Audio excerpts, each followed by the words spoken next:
On the morning of January 15, 1947, locals walking through the Leimert Park neighborhood of Los Angeles discovered something in a desolate vacant lot.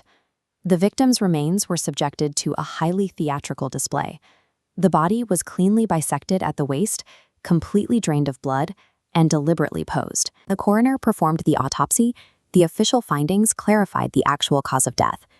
Despite the extensive surgical cuts, the victim died from a cerebral hemorrhage and shock, brought on by severe blunt force trauma to the head and face.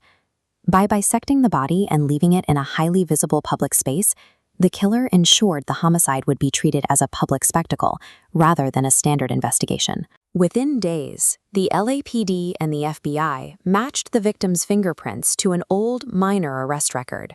They efficiently identified her as 22-year-old Elizabeth Short. But while the police worked the facts, the press moved in.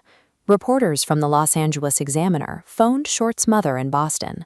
To get her talking, they lied, claiming she won a beauty contest. They kept her on the line, extracting every possible detail, milking a front-page scoop, before finally revealing the murder. To maximize circulation, newspapers immediately branded the victim with a lurid film noir nickname that would sell copies. They called her the Black Dahlia. The LAPD were now fighting a two-front war, hunting a sadistic killer while simultaneously competing against a ravenous press eager to fictionalize a real tragedy. The newspapers quickly built a caricature around the victim. They published stories framing her as a prowling Hollywood adventuress and heavily implied she worked as a prostitute. The factual reality was much quieter.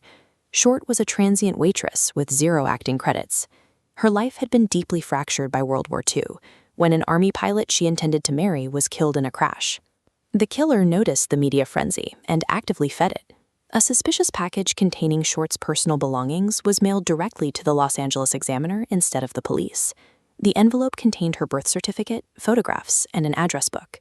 Every single item had been meticulously wiped down with gasoline, effectively destroying any usable fingerprints or forensic evidence. By using reporters as a disruptive middleman, the murderer controlled the public narrative and humiliated the LAPD on the front page of every paper in the city. The initial police dragnet was massive. Detectives interviewed over 150 viable suspects, trying to find a solid lead.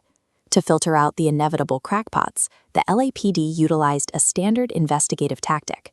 They deliberately kept Short's actual cause of death, the blunt force trauma, a strict secret from the public. Newspapers directly undermined this strategy. Without any evidence, they published fabricated stories claiming the victim had been tortured for hours before she died. Within weeks, over 60 false confessions flooded directly into the police station. Detectives were forced to burn thousands of man-hours clearing people who couldn't possibly have committed the crime. The sheer volume of media noise birthed massive, unsupported theories. Pundits and armchair detectives began linking Short's death to other regional serial killings across the country, like the infamous Cleveland torso murders. The press effectively sabotaged the pursuit of justice. Their relentless noise broke the investigative process by burying actual physical clues under a mountain of cheap fiction. By 1949, a grand jury was convened to examine why the case was failing. Despite the efforts of 750 different investigators from multiple agencies, the murder officially went cold. The LAPD originally compiled a simple, organized layout of 150 distinct suspects, but as media interference took hold, those leads aggressively multiply. The investigation spiraled into a chaotic, unreadable web of over 500 interconnected nodes, each representing another fabricated rumor. While prominent suspects, like a local doctor named George Hodel, have remained hotly debated for decades, the staggering volume of compromised evidence and public rumor made a definitive legal conviction impossible. The Black Dahlia remains cold because of a specific cultural failure. When a real, profound human tragedy is consumed entirely as sensationalized media entertainment, the ultimate truth becomes the very first casualty.